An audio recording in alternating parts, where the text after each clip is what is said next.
Lion TV big ನ್ಯೂಸ್ಗೆ ಸ್ವಾಗತ. ನಾನು ಲಾವಣ್ಯ. ಬಜೆಟ್ ಅಧಿವೇಶನದ ನಡುವೆ ನಾಯಕತ್ವ ಬದಲಾವಣೆ ಹಾಗೂ ಸಂಪುಟ ಪುನರ್ರಚನೆ ಕೂಗು ಜೋರಾಗಿದೆ.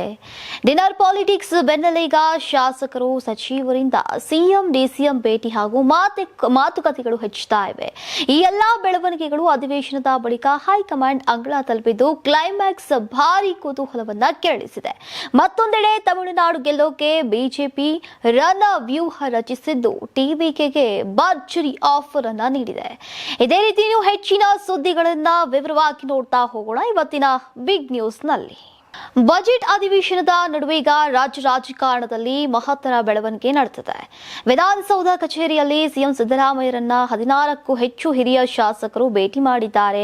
ಸಚಿವ ಸಂಪುಟ ಪುನರ್ರಚನೆ ವೇಳೆ ಕನಿಷ್ಠ 20 ಹಿರಿಯ ಶಾಸಕರಿಗೆ ಸ್ಥಾನ ನೀಡುವಂತೆ ಮನವಿಯನ್ನ ಮಾಡಿದ್ದಾರೆ. ಭೋಜನ ವಿರಾಮದ ಸಮಯದಲ್ಲಿ ಸಿಎಂ ಭೇಟಿಯಾಗಿರುವಂತಹ ಶಾಸಕರು 3ಕ್ಕೂ ಹೆಚ್ಚು ಬಾರಿ ನಾವು ಎಂಎಲ್ಎಗಳಾಗಿದ್ದೇವೆ, ಹೀಗಾಗಿ ನಮಗೂ ಕೂಡ ಅವಕಾಶವನ್ನ ನೀಡಿ ಎಂಬ ಆಗ್ರಹವನ್ನ ಮುಂದಿಟ್ಟಿದ್ದಾರೆ.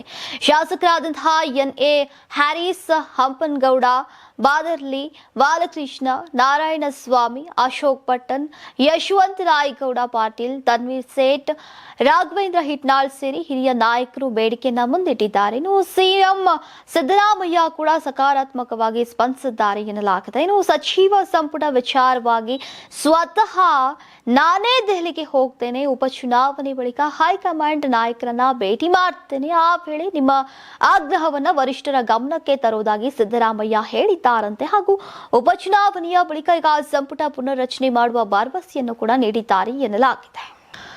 ಚುನಾವಣೆ ಬಳಿಕ ಮಂತ್ರಿಮಂಡಲ ರಚನೆ ಮಾಡಿದ ವೇಳೆ ಸಂಪುಟ ಪುನರ್ರಚನೆ ಮಾಡುವುದಾಗಿ ಹೈಕಮಾಂಡ್ ಸಿಎಂ ಡಿಸಿಎಂ ಹೇಳಿದ್ರು. ಅದರಂತೆ ನೀವು ಪುನರ್ರಚನೆ ಮಾಡಬೇಕು, ಹೀಗಂತ ಮಾಗಡಿ ಶಾಸಕ ಬಾಲಕೃಷ್ಣ ಆಗ್ರಹಿಸಿದ್ದಾರೆ. 3 ಬಾರಿ ಅಥವಾ ಅದಕ್ಕಿಂತಲೂ ಹೆಚ್ಚು ಬಾರಿ ಗೆದ್ದಿರುವಂತಹ 40ಕ್ಕೂ ಹೆಚ್ಚು ಹಿರಿಯ ಶಾಸಕರು ಸಿಎಂ ಸಿದ್ದರಾಮಯ್ಯ ಅವರನ್ನ ಭೇಟಿ ಮಾಡಿದ್ವಿ. ನಮ್ಮಲ್ಲಿರುವಂತಹ 40 ಶಾಸಕರಲ್ಲಿ 20 ಮಂದಿಗೆ ಸಂಪುಟದಲ್ಲಿ ಸ್ಥಾನವನ್ನ ನೀಡಿ ಯಾರನ್ನಾದ್ರೂ ಮಾಡಿ ಪರವಾಗಿಲ್ಲ, ಆದ್ರೆ ಹೊಸ ಮುಖಗಳಿಗೆ ಅವಕಾಶವನ್ನ ಮಾಡಿಕೊಡಿ. ನಾವೆಲ್ಲ ಸೇರಿ ಇಂದು ಮನವಿಯನ್ನ ಸಲ್ಲಿಸಿದ್ದೇವೆ. ಉಪಚುನಾವಣೆ ಹಾಗೂ ಬೇರೆ ಬೇರೆ ರಾಜ್ಯಗಳ ಚುನಾವಣೆ ಆದ ಬಳಿಕ ಹೈಕಮಾಂಡ್ ಭೇಟಿ ಮಾಡುವುದಾಗಿ ತೀರ್ಮಾನಿಸಿದ್ದೇವೆ. ನಾವು ನಾಯಕತ್ವ ಬದಲಾವಣೆ ಬಗ್ಗೆ ಹೈಕಮಾಂಡ್ ತೀರ್ಮಾನ ಮಾಡಬೇಕು, ಆ ವಿಚಾರ ನಮ್ಮದಲ್ಲ ಅಂತ ಮಾಗಡಿ ಬಾಲಕೃಷ್ಣ ಅವರು ಹೇಳಿದ್ರು. ಇದೇ ವೇಳೆ ಶಾಸಕ ಹ್ಯಾರಿಸ್ ಕೂಡ ಪ್ರತಿಕ್ರಿಯಿಸಿದ್ದು, ನಮ್ಮ ಮಾತುಗಳನ್ನ ಅವರ ಎದುರು ಇಟ್ಟಿದ್ದೇವೆ, ಕೊಟ್ಟಿರುವ ಮಾತಿನಂತೆ ನಡಿಬೇಕು ಅಂತ ಹೇಳಿದ್ದೇವೆ. ಈಗ ಬೈ ಎಲೆಕ್ಷನ್ ಬಳಿಕ ಹೈಕಮಾಂಡ್ ಜೊತೆ ಮಾತನಾಡುವುದಾಗಿ ಸಿಎಂ ಹೇಳಿದ್ದಾರೆ ಎಂದಿದ್ದಾರೆ. ಉಪಚುನಾವಣೆಗೆ ದಿನಾಂಕ ಘೋಷಣೆಯ ಬೆನ್ನಲ್ಲೇ ಈಗ ಬಾಗಲಕೋಟೆಯಲ್ಲಿ ಟಿಕೆಟ್ ಆಕಾಂಕ್ಷಿಗಳ ಮಧ್ಯೆ ಪೈಪೋಟಿ ಜೋರಾಗಿದೆ. ಕಾಂಗ್ರೆಸ್ನಿಂದ ಸ್ಪರ್ಧೆಗಾಗಿ ದಿವಂಗತ ಎಚ್ವೈ ಮೇಟಿ ಕುಟುಂಬದಲ್ಲಿಯೇ ಗುದ್ದಾಟ ನಡೀತಾ ಇದೆ. ತಂದೆಯ ನಿಧನದ ಹಿನ್ನೆಲೆಯಲ್ಲಿ ತೆರವಾಗಿರುವಂತಹ ಕ್ಷೇತ್ರಕ್ಕೆ ಈಗ ಕಿರಿಯ ಮಗಳು ಮಹಾದೇವಿ ಮೇಟಿ ಪಟ್ಟು ಹಿಡಿದಿದ್ದಾರೆ. ಹೀಗಾಗಿ ಗೊಂದಲ ಬಗೆಹರಿಸೋಕೆ ಸಿಎಂ ಸಿದ್ದರಾಮಯ್ಯ ಮೇಟಿ ಮಕ್ಕಳಿಗೆ ಬುಲಾವನ್ನ ಕೊಟ್ಟಿದ್ದಾರೆ. ಮಲ್ಲಿಕಾರ್ಜುನ್ ಮೇಟಿ, ಬಾಯಕ ಮೇಟಿ, ಉಮೇಶ್ ಮೇಟಿ, ಮಹಾದೇವಿ ಮೇಟಿ ನಾಳೆ ಸಿದ್ದರಾಮಯ್ಯ ಅವರನ್ನ ಭೇಟಿ ಮಾಡಲಿದ್ದಾರೆ. ಈ ಬಗ್ಗೆ ಪ್ರತಿಕ್ರಿಯಿಸಿರುವಂತಹ ಮಹಾದೇವಿ ಮೇಟಿ, ನನಗೆ ಟಿಕೆಟ್ ಕೊಟ್ರೆ ಕಾಂಗ್ರೆಸ್ನಿಂದ ಸ್ಪರ್ಧಿಸ್ತೇನೆ, ಇಲ್ಲದೆ ಹೋದ್ರೆ ಬಂಡಾಯ ಸ್ಪರ್ಧೆ ಖಚಿತ. ಇನ್ನು ಮಾರ್ಚ್ 20ರಂದು ನಾಮಪತ್ರ ಸಲ್ಲಿಸೋದಾಗಿ ಹೇಳಿದ್ದಾರೆ. ಇನ್ನು ನಮ್ಮ ತಂದೆಯವರ ಆಪ್ತನಿಂದ ಕ್ಷೇತ್ರ ಹಾಳಾಗಿದೆ, ಆ ಆಪ್ತನನ್ನ ಮಟ್ಟ ಹಾಕೋಕೆ ನನ್ನಿಂದ ಸಾಧ್ಯ. ಆತ ನನ್ನ ಹೆಸರನ್ನ ಕಡೆಗಣಿಸಿ ಈಗ ಮೇಟಿ ಅವರಿಗೆ 3 ಜನ ಮಕ್ಕಳು ಅಂತ ಸಿಎಂಗೆ ಮಾಹಿತಿಯನ್ನ ನೀಡಿದ್ದಾನೆ. ಕ್ಷೇತ್ರದಲ್ಲಿ ಆತನ ಹಸ್ತಕ್ಷೇಪ ಅತಿಯಾಗಿತ್ತು, ಆ ಕಾರಣ ನಾನು ಅಖಾಡಕ್ಕೆ ಇಳಿತಾ ಇದ್ದೇನೆ. ಮೊನ್ನೆ ಸಿಎಂ ಮತ್ತು ಡಿಸಿಎಂ ಬಾಗಲಕೋಟೆಗೆ ಬಂದಾಗಲೂ ಕೂಡ ಅವರ ಜೊತೆ ಮಾತನಾಡಿದ್ದೇನೆ. ನಾನು ಆಕಾಂಕ್ಷಿ ಎಂಬ ವಿಚಾರ ಅವರಿಗೆ ಅದಾಗಲೇ ತಿಳಿಸಿರೋದಾಗಿ ಮಹಾದೇವಿ ಮೇಟಿ ಅವರು ಹೇಳಿದ್ದಾರೆ. ಇನ್ನು ಸಿಎಂ ಹಾಗೂ ಮೇಟಿ ಅವರ ಆಪ್ತ ಹೊಳೆಬಸು ಶೆಟ್ಟರ್ ಹೆಸರು ಹೇಳದೆ ಮಹಾದೇವಿ ಮೇಟಿ ಗುಡುಗಿದ್ದಾರೆ. ರಾಜ್ಯಸಭೆ ಚುನಾವಣೆ ವೇಳೆ ಹರಿಯಾಣದಲ್ಲೂ ಕೂಡ ಬಿಜೆಪಿ ಖರೀದಿ ಪಾಲಿಟಿಕ್ಸ್ಗೆ ಮುಂದಾಗಿತ್ತಂತೆ. ಹೀಗಂತ ಬಿಕೆ ಹರಿಪ್ರಸಾದ್ ಗಂಭೀರ ಆರೋಪವನ್ನ ಮಾಡಿದ್ದಾರೆ. ಹರಿಯಾಣದಲ್ಲಿ ಬಿಜೆಪಿ ಹಾಗೂ ಕಾಂಗ್ರೆಸ್ ಪಕ್ಷಕ್ಕೆ ತಲಾ 1 ಸೀಟ್ ಬಂದಿದೆ. ಕಾಂಗ್ರೆಸ್ ಪಕ್ಷವನ್ನ ಸಂಪೂರ್ಣವಾಗಿ ಮುಗಿಸಬೇಕು ಅಂತ ಗುಜರಾತ್ನ ಉಪಮುಖ್ಯಮಂತ್ರಿ ಬಂದಿದ್ರು. ಟನ್ಗಟ್ಲೆ ಹಣ ತಂದು ಕಾಂಗ್ರೆಸ್ ಅಭ್ಯರ್ಥಿಗಳಿಗೆ ತಲಾ 20 ಕೋಟಿ ಆಫರ್ ಅನ್ನ ಕೊಟ್ಟಿದ್ರು. ಮೊದಲ ಆಪರೇಷನ್ ಕಮಲ ಓಟ್ ಚೋರಿ ಮಾಡ್ತಿದ್ರು. ಈಗ ಖರೀದಿ ಮಾಡೋಕೆ ಮುಂದಾಗಿದ್ದಾರೆ. ಹೀಗಾಗಿ ನಮ್ಮ ಶಾಸಕರನ್ನ ಶಿಮ್ಲಾಗೆ ಕರೆದುಕೊಂಡು ಹೋಗಿದ್ವಿ. ಅಲ್ಲೂ ಕೂಡ ಗುಜರಾತ್, ದೆಹಲಿ, ಉತ್ತರ ಪ್ರದೇಶದಿಂದ ಬಂದಂತಹ ಮೋದಿ ಶಾ ಶಿಷ್ಯರು ಇಲ್ಲ ಸಲ್ಲದ ಆಮಿಷಗಳನ್ನ ಕೊಟ್ಟಿದ್ರು. ದಲಿತ ಅಭ್ಯರ್ಥಿ ಗೆಲ್ಲಬಾರದು ಅಂತ ಮೋದಿ ಶಾ ನಿರಂತರ ಪ್ರಯತ್ನವನ್ನ ಮಾಡಿದ್ರು ಹಾಗೂ 4 ಶಾಸಕರ ಮತಗಳನ್ನ ಅನರ್ಹ ಆಗೋ ಹಾಗೆ ಮಾಡಿದ್ರು. ಆದ್ರೆ 32 ಶಾಸಕರು ಕಾಂಗ್ರೆಸ್ ಪರ ನಿಂತು ದಲಿತ ಅಭ್ಯರ್ಥಿಗಳನ್ನ ಆಯ್ಕೆ ಮಾಡಿದ್ರು. ಇದೊಂದು ಐತಿಹಾಸಿಕ ಜಯ. 2016, 2018ರಲ್ಲೂ ಇದೇ ರೀತಿ ಷಡ್ಯಂತ್ರವನ್ನ ಮಾಡಿದ್ರು. ಬಳಿಕ ರಾತ್ರಿ 2 ಗಂಟೆಗೆ ಫಲಿತಾಂಶ ಘೋಷಣೆಯನ್ನ ಮಾಡಿದ್ರು. ನಾನು ಟ್ರಬಲ್ ಶೂಟರ್ ಅಲ್ಲ, ಟ್ರಬಲ್ ಮೇಕರ್ ಕೂಡ ಅಲ್ಲ, ಒಬ್ಬ ಕಾಂಗ್ರೆಸ್ ಪಕ್ಷದ ಸಾಮಾನ್ಯ ಕಾರ್ಯಕರ್ತ. ಈ ಹಿಂದೆ ಕೂಡ ಹರಿಯಾಣ ಉಸ್ತುವಾರಿಯನ್ನ ವಹಿಸಿದ್ದೆ, ಈಗಲೂ ವಹಿಸಿದ್ದೇನೆ ಅಷ್ಟೇ ಅಂತ ಹರಿಪ್ರಸಾದ್ ಅವರು ಹೇಳಿದ್ರು. ಮುಂಬರುವ ತಮಿಳುನಾಡು ವಿಧಾನಸಭಾ ಚುನಾವಣೆಯಲ್ಲಿ ಎನ್ಡಿಎ ಗೆದ್ರೆ ತಮಿಳುನಾಡು ಉಪಮುಖ್ಯಮಂತ್ರಿ ಹುದ್ದೆಯನ್ನ ಟಿವಿಕೆ ಮುಖ್ಯಸ್ಥ ವಿಜಯ್ ಅವರಿಗೆ ಬಿಜೆಪಿ ನೀಡಲಿದೆ ಅಂತ ಪಕ್ಷದ ಮೂಲಗಳು ತಿಳಿಸಿವೆ. ಪ್ರಸ್ತಾವಿಕ ಸೀಟು ಹಂಚಿಕೆ ಒಪ್ಪಂದದ ಭಾಗವಾಗಿ ಟಿವಿಕೆಗೆ ಸುಮಾರು 80 ಸ್ಥಾನಗಳನ್ನ ನೀಡೋಕೆ ತೀರ್ಮಾನಿಸಿದೆ ಎನ್ನಲಾಗಿದೆ. ಇನ್ನು ಈ ಮಧ್ಯೆ 2 ಪಕ್ಷಗಳ ನಡುವಿನ ಮಾತುಕತೆಗಳು ಚುನಾವಣೆಗೆ ಮುಂಚಿತವಾಗಿ ಅಂತಿಮ ಹಂತಕ್ಕೆ ಬಂದಿವೆ ಅಂತ ಮೂಲಗಳು ತಿಳಿಸಿವೆ. ಈ ಯೋಜನೆ ಕಾರ್ಯರೂಪಕ್ಕೆ ಬಂದರೆ ಮತ ಹಂಚಿಕೆಯಲ್ಲಿನ ಸಣ್ಣ ಬದಲಾವಣೆಗಳು ತಮಿಳುನಾಡು ರಾಜ್ಯದಲ್ಲಿ ಚುನಾವಣಾ ಲೆಕ್ಕಾಚಾರಗಳನ್ನ ಬದಲಾಯಿಸಬಹುದು. ಮಾತುಕತೆಗಳಲ್ಲಿ ಪ್ರಮುಖ ಅಂಶವಾಗಿ ಉಳಿದಿರುವಂತಹ ಮುಖ್ಯಮಂತ್ರಿ ಹುದ್ದೆ ಮೇಲೂ ಕೂಡ ಈಗ ವಿಜಯ್ ಅವರು ಕಣ್ಣಿಟ್ಟಿದ್ದಾರೆ ಎನ್ನಲಾಗಿದೆ. ನಟ ರಾಜಕಾರಣಿ ವಿಜಯ್ ಮತ್ತು ಅವರ ಪಕ್ಷವನ್ನ ಎನ್ಡಿಎ ಜೊತೆ ಸೇರಿಸಿಕೊಳ್ಳೋಕೆ ಬಿಜೆಪಿ ಸಂಘಟಿತ ಪ್ರಯತ್ನ ನಡೆಸ್ತಾ ಇದೆ. ವಿಜಯ್ ಅವರ ಬಗ್ಗೆ ಬಿಜೆಪಿಗೆ ಇರುವಂತಹ ಆಸಕ್ತಿಯು ಅವರಿಗಿರುವಂತಹ ಅಪಾರ ಅಭಿಮಾನಿಗಳ ಸಂಖ್ಯೆಗೆ ಸಂಬಂಧಿಸಿದ್ದಾಗಿದೆ. ಹಲವಾರು ಕ್ಷೇತ್ರಗಳಲ್ಲಿ 2% ಮತಗಳು ಸಹ ಗೆಲುವಿನ ದಿಕ್ಕನ್ನ ಬದಲಾಯಿಸಬಹುದು ಅಂತ ಬಿಜೆಪಿ ನಾಯಕರು ಭಾವಿಸಿದ್ದಾರೆ. ಒಟ್ನಲ್ಲಿ ತಮಿಳುನಾಡಿನ ವಿಧಾನಸಭಾ ಚುನಾವಣಾ ಅಖಾಡ ರೋಚಕ ತಿರುವು ಪಡೆಯುವಂತಹ ಹಂತದಲ್ಲಿದೆ. 3 ಕಾಂಗ್ರೆಸ್ ಶಾಸಕರನ್ನ ಪಕ್ಷದಿಂದಾನೇ ಅಮಾನತು ಮಾಡಿ ಹೈಕಮಾಂಡ್ ಆದೇಶವನ್ನ ಹೊರಡಿಸಿದೆ. ಒಡಿಶಾದ ರಾಜ್ಯಸಭಾ ಚುನಾವಣೆಯಲ್ಲಿ ಕಾಂಗ್ರೆಸ್ ಬೆಂಬಲಿತ ಅಭ್ಯರ್ಥಿ ದತ್ತೇಶ್ವರ ಹೋತಾ ಅವರಿಗೆ ಮತ ಹಾಕುವ ಬದಲು ಬಿಜೆಪಿ ಬೆಂಬಲಿತ ಸ್ವತಂತ್ರ ಅಭ್ಯರ್ಥಿ ದಿಲೀಪ್ ರೇ ಪರ ಮತ ಚಲಾಯಿಸಿ ರಾಜ್ಯಸಭಾ ಚುನಾವಣೆಯಲ್ಲಿ ಅವರ ಗೆಲುವಿಗೆ ಸಹಾಯ ಮಾಡಿದ್ದಕ್ಕಾಗಿ ಅಮಾನತು ಮಾಡಲಾಗಿದೆ. ಸನಕೆ ಮುಂಡಿಯ ರಮೇಶ್ ಚಂದ್ರ ಜೈನ, ಮೋಹನದ ದಾಶರಥಿ ಗೋಮಾಂಗು ಮತ್ತು ಬಾರಾಬತಿ ಕಟಕ್ನ ಸೋಫಿಯಾ ಫಿರ್ದೌಸ್ ಅವರನ್ನ ಅಮಾನತು ಮಾಡಲಾಗಿದೆ. ಈಗ ಅಡ್ಡ ಮತದಾನದಿಂದ ಕಾಂಗ್ರೆಸ್ ಸೋಲಿಗೆ ಕಾರಣರಾದಂತಹ ಬಂಡಾಯ ಶಾಸಕರ ವಿರುದ್ಧ ಕಠಿಣ ಕ್ರಮ ಕೈಗೊಳ್ಳಲಾಗಿದೆ. ಕಾಂಗ್ರೆಸ್ಗೆ ದ್ರೋಹ ಮಾಡಿದವರು ದೇಶಕ್ಕೆ ದ್ರೋಹ ಮಾಡಿದ್ದಾರೆ ಅಂತ ಒಡಿಶಾ ಕಾಂಗ್ರೆಸ್ ಸಾಮಾಜಿಕ ಜಾಲತಾಣದ ಪೋಸ್ಟ್ ಮಾಡಿದೆ. ಈಗ ಒಡಿಶಾ ರಾಜ್ಯ ಕಾಂಗ್ರೆಸ್ ಅಧ್ಯಕ್ಷ ಭಕ್ತ ಚರಣ್ ದಾಸ್ ಕೂಡ ಪ್ರತಿಕ್ರಿಯೆಯನ್ನ ನೀಡಿದ್ದು, ಈ ಶಾಸಕರು ಪಕ್ಷಕ್ಕೆ ದ್ರೋಹವನ್ನ ಬಗೆದಿದ್ದಾರೆ. ಈ ನಿರ್ಧಾರದ ಬಗ್ಗೆ ಪಕ್ಷದ ರಾಷ್ಟ್ರೀಯ ನಾಯಕತ್ವಕ್ಕೆ ತಿಳಿಸಲಾಗಿದೆ ಅಂತ ಕ್ಲಾರಿಟಿಯನ್ನ ಕೊಟ್ಟಿದ್ದಾರೆ. ಕಾಬೂಲ್ನ ಒಮೀದ್ ವ್ಯಸನ ಮುಕ್ತ ಚಿಕಿತ್ಸಾ ಕೇಂದ್ರದ ಮೇಲೆ ಪಾಕಿಸ್ತಾನ ವೈಮಾನಿಕ ದಾಳಿಯನ್ನ ನಡೆಸಿದ್ದು 400ಕ್ಕೂ ಹೆಚ್ಚು ಜನರು ಬಲಿಯಾಗಿದ್ದಾರೆ. ಈ ದಾಳಿಯನ್ನ ಭಾರತ ತೀವ್ರವಾಗಿ ಖಂಡಿಸಿದೆ. ಇದೊಂದು ಅಮಾನವೀಯ ಮತ್ತು ಹೇಡಿತನದ ಕೃತ್ಯ ಅಂತ ಭಾರತದ ವಿದೇಶಾಂಗ ವ್ಯವಹಾರಗಳ ಸಚಿವಾಲಯ ಹೇಳಿದೆ.